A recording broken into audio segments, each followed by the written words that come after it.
Les étrangers y arrivent, ils sont très heureux d'y être. Malheureusement, il y a un gros handicap, c'est que ils n'ont pas été permis d'émigrer. Je vous en prie, madame. Alors, il reste quelques temps ça suffit ici. Maintenant. Et puis, ils essaient de ne pas passer la ferme. frontière. Néanmoins, ils essaient de ne pas passer la frontière. Madame, on la ferme. Alors, ils restent à proximité de la frontière. Mais ta gueule, la vioque!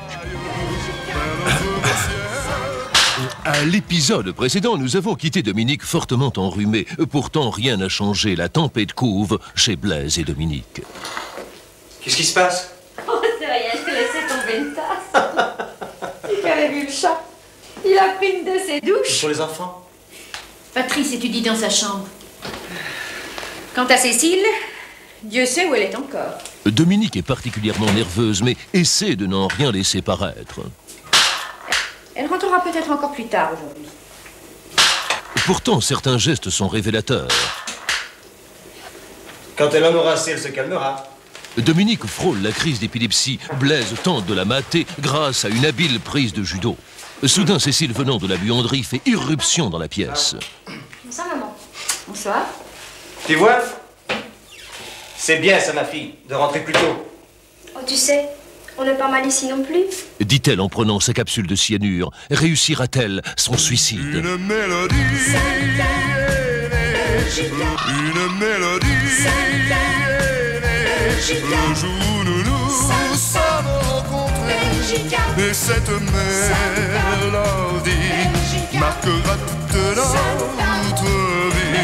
Un refrain a pris son vol, un chant d'amour vient quitter le sol. Résumé des épisodes précédents, Blaise, qui s'appelait Yves, est devenu conseiller communal à la ville de Liège. Et c'est pour cette raison que le parti de la pédale lui a offert une jolie bicyclette pour se rendre à l'hôtel de ville. Comment es-tu venu? En vélo, tiens. Il entre au conseil communal et c'est le coup de foudre. Blaise tombe amoureux de cette belle fille-ci. Mais non, elle est moche, pas celle-là. Celle-ci, voilà. Non, pas elle. Celle-ci, j'ai dit, oui, elle est moche aussi, mais enfin, tant pis. Dis. Ouais? Cette jeune femme-là, dans le coin. Qui est-ce? Quelle jeune femme? Celle avec la robe noire. Son ami Jacques lui explique que cette femme, en réalité, s'appelle Georges et qu'il, ou elle, enfin je ne sais plus, a subi une petite opération. Je m'excuse de vous avoir regardé tout à l'heure avec tant d'assistance. Dit Blaise timidement qu'il lui aussi aimerait peut-être se faire opérer. Vous ressemblez à ma femme de façon saisissante.